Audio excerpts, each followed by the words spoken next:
आज WH family में हम करेंगे हु, whom एंड whose। ये तीनों प्रोनाउन हैं और बेसिकली whom और whose इसके डिफरेंट केसेस हैं हु के। जिस तरह ही सब्जेक्टिव केस है और इसका पोजेसिव केस है हिज और ऑब्जेक्टिव केस है हिम, इसी तरह हु बेसिकली सब्जेक्टिव केस है, इसी तरह हु का पोजेसिव केस है हुज और ऑब्जेक्टिव केस है इसका हुम। क्लियर? हुज की तो इतनी टेंशन नहीं क्योंकि ये पोजेसिव के तौर पे काम होता है आता है, लेकिन जो मेन मसला आता है जिसमें कन्फ्यूजन हमें आती है वो हु और हुम है। ठीक है, तो पहले हम पढ़ते हैं हु और हुम को, फिर हम बात करेंगे हुज पे। सबसे अहम बात याद रखने वाली ये है कि हु और हुम दोनों इंटेरोगेटिव प्रोनाउन भी हैं और रिलेटिव प्रोनाउन भी है। ठीक है, तो इंटेरोगेटिव प्रोनाउन जिसमें क्वेश्चन किया जाता है बतौर क्वेश्चन के तौर पे इस्तेमाल होता है, और रिलेटिव प्रोनाउन ऐसा रिलेटिव प्रोनाउन जहाँ पे दो सेंटेंसेस या क्लॉजेस को आपस में मिलाता है। तो ज़्यादातर जो मसला आता है वो हमें आता है रिलेटिव प्रोनाउन पे, कहाँ पे हमने हु को यूज़ करना है और कहाँ पे हमने हुम का इस्तेमाल करना है। तो पहले हम हु और हुम को बतौर इंटेरोगेटिव प्रोनाउन पढ़ेंगे, फिर हम बतौर इसको रिलेटिव प्रोनाउन पढ़ेंगे। अच्छा जी, इसके लिए हम थोड़ा सा ज़रा बेसिक पे आते हैं, सब्जेक्ट, वर्ब और ऑब्जेक्ट। शुरू में मैंने आपको बताया था कि ग्रामर जो बेसिक ग्रामर है वो क्या है, identification of this parts of speech. कि पार्ट्स ऑफ स्पीच की आइडेंटिफिकेशन करना बेसिक ग्रामर है। अगर आपको पार्ट ऑफ स्पीच को आइडेंटिफाई कर लेते हैं तो आपको ग्रामर में इतना मसला नहीं आएगा। ठीक है, तो अब यहाँ पे देखते हैं हमारे पास ही क्या है, सब्जेक्ट, और गिव्स हमारे पास वर्ब है, बुक भी हमारे पास ऑब्जेक्ट है मगर ये इनडायरेक्ट ऑब्जेक्ट है, मेन हमारा जो ऑब्जेक्ट है वो है हिम। क्लियर? तो ये हमारा सब्जेक्ट है और ये हमारा ऑब्जेक्ट है। तो जब हम ही के बारे में क्वेश्चन करेंगे तो हम इस्तेमाल करेंगे हु। जैसे हिम को किसने बुक दी तो हम लिखेंगे who gives book to him. दूसरी तरफ अगर हम इसका क्वेश्चन करें कि ही ने बुक किसको दी तो हम लिखेंगे whom does he give book। Clear? तो यहां पे बात समझ आएगी। जब हम सब्जेक्ट का इंटेरोगेटिव करेंगे तो हम हु का इस्तेमाल करेंगे, जब ऑब्जेक्ट का इंटेरोगेटिव करेंगे तो हम whom का इस्तेमाल करेंगे। क्लियर? तो जो सबसे बड़ा मसला आता है जहाँ पे सब्जेक्ट की बात होगी वहाँ पे तो एक बात नोट कर लें, जहाँ पे सब्जेक्ट होगा, सब्जेक्ट का इंटरोगेटिव हमने करना है, वहाँ पे हु ही इस्तेमाल होगा। मसला उस टाइम पे आता है जब ऑब्जेक्ट की बात होती है। ऑब्जेक्ट में हम हु और हुम दोनों इस्तेमाल कर सकते हैं। ऑब्जेक्ट में हम हु और हुम दोनों इस्तेमाल कर सकते हैं। तो यहाँ पे थोड़ी सी कन्फ्यूजन है, हम उसको क्लियर कर देते हैं, लेकिन एंड पे एक ट्रिक भी बता दूंगा उसको आपको मसला नहीं होगा, लेकिन बस आपने थोड़ा सा इस चीज़ को समझना है। हु इंटेरोगेटिव प्रोनाउन कहाँ पे इस्तेमाल होता है, जब हमने किसी का नाम पूछना हो, किसी का काम पूछना हो, या उसकी आइडेंटिटी का पता करना हो, तो वहाँ पे हम किसका इस्तेमाल करते हैं, हु का। हु सिंगल के लिए भी इस्तेमाल होगा, प्लूरल के लिए भी हु ही इस्तेमाल होना है, यहाँ पे इसकी कोई टेंशन नहीं। ठीक है, हु सिंगुलर प्लूरल दोनों के लिए इस्तेमाल होगा। क्लियर? इसकी हम मिसाल लेते हैं, हु आर यू। जब आपने किसी का नाम पता करना है तो हम क्या कहेंगे, हु आर यू, या उसकी आइडेंटिफिकेशन के लिए हम इस्तेमाल करते हैं हु आर यू।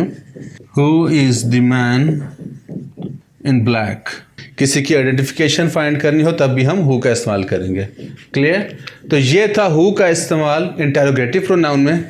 तो जहाँ पे सब्जेक्ट होगा तो हमेशा हु का ही इस्तेमाल होगा। अब हम देखते हैं कि हु बतौर इंटेरोगेटिव प्रोनाउन कहाँ पे इस्तेमाल होगा। तो जहाँ पे मैंने बताया था कि हु बतौर सब्जेक्ट इस्तेमाल होगा तो हु बतौर इंटेरोगेटिव हमेशा ऑब्जेक्ट होगा। ये बात याद रखने वाली है, जो मेन कन्फ्यूजन आती है हु और हुम में, that is subject and object. हुम का आप याद कर लें हमेशा ऑब्जेक्ट के तौर पे काम करेगा। इसको हम उर्दू में लिखेंगे किसको। किस हमेशा ये इस्तेमाल होगा पर्सन के लिए। हमेशा whom इस्तेमाल होगा पर्सन के लिए, जैसे whom shall I give it to, clear. तो जब whom इस्तेमाल होगा तो preposition हमारी एंड पे आ जाएगी। अक्सर आपने सुना होगा to whom it may concern, ठीक है। तो जहाँ पे ऑब्जेक्ट होगा वहाँ पे हम whom का इस्तेमाल करेंगे। अब हम इस्तेमाल देखते हैं बतौर रिलेटिव प्रोनाउन। तो इससे पहले आपको रिलेटिव प्रोनाउन का पता होना चाहिए कि रिलेटिव प्रोनाउन है क्या। तो वो प्रोनाउन बेसिकली जो दो सेंटेंसेस को आपस में जोड़ता है, क्लियर।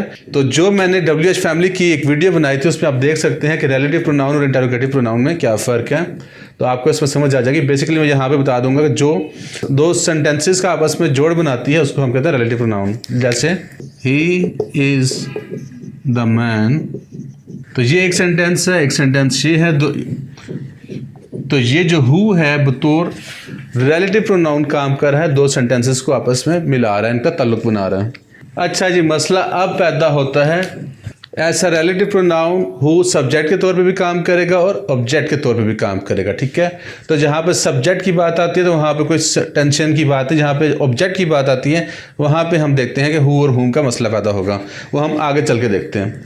तो सबसे पहले हम देखते हैं हु बतौर सब्जेक्ट जब काम करेगा ऐसा रिलेटिव प्रोनाउन। अच्छा जी, हु इस्तेमाल होता है डिफाइनिंग क्लॉजेस में, क्लियर। तो इससे पहले आपको डिफाइनिंग क्लॉज का समझना पड़ेगा कि डिफाइनिंग क्लॉज क्या होता है।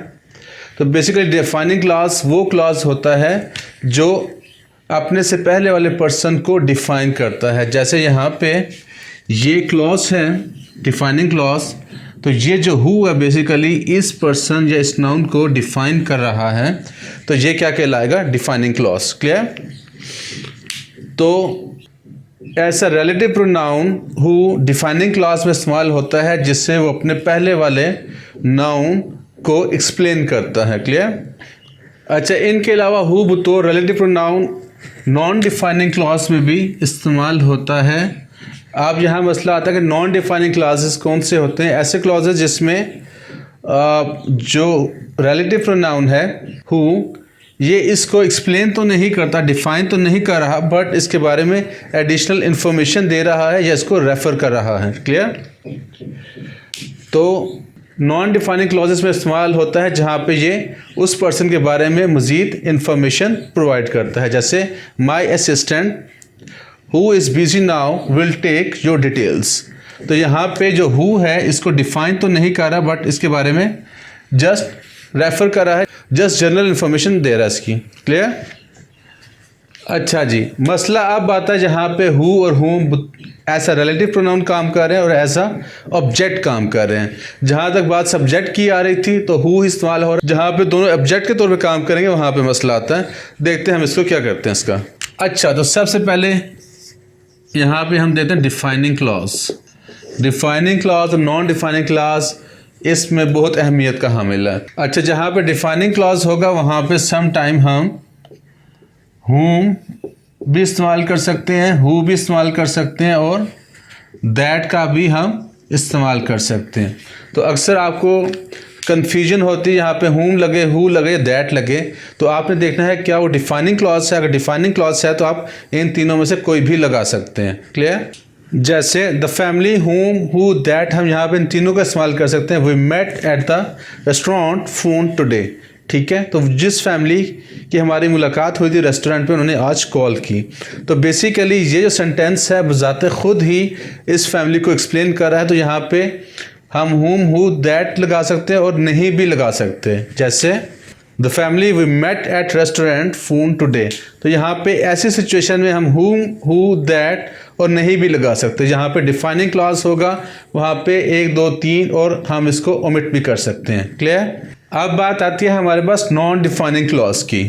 नॉन डिफाइनिंग क्लॉज में क्या होता है, या तो हम whom का इस्तेमाल करते हैं या हु का, इसमें दैट नहीं आ सकता,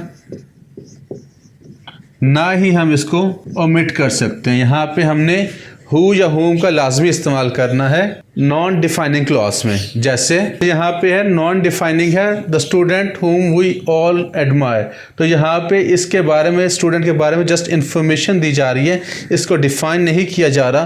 तो ये कौन सा क्लॉज है? Non defining clause. तो इसमें या तो आप whom का इस्तेमाल करेंगे या who का इस्तेमाल कर सकते हैं। इसमें दैट इस्तेमाल नहीं होगा, ना ही हम इसमें इसको छोड़ सकते हैं। क्लियर? अच्छा जी, सब बातों की एक बात, जहाँ पे आपको लगे कंफ्यूजन हो हु या हूँ में, तो आप हु का बिला झिझक इस्तेमाल कर सकते हैं। क्लियर?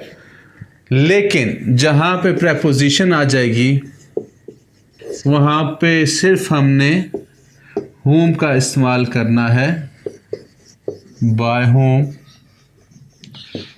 to whom। यहाँ पे हम by who नहीं कर सकते, that is wrong. to who नहीं कर सकते, दिस इज रॉन्ग। क्लियर? तो जहाँ पे भी आपको who और whom में मसला पेश आए तो आप बिला झिझक who डाल दें, लेकिन प्रेपोजिशन के साथ आपने whom और whom डालना है। whom basically it's a formal. जब आपने फॉर्मल ख़त किताबत करनी होती है वहाँ पे आपने whom का इस्तेमाल करना है। अगर ना भी करें तो who चल जाएगा, बट प्रेपोजिशन के साथ हमेशा whom आएगा। क्लियर? तो ये था who और whom। होप कि कॉन्सेप्ट क्लियर हो गया होगा आपका। अब बात करते हैं whose की। whose बतौर इंटरोगेटिव प्रोनाउन भी काम करता है और whose बतौर रिलेटिव डिटर्मिनर भी काम करता है। Basically whose is a possessive noun, sorry possessive pronoun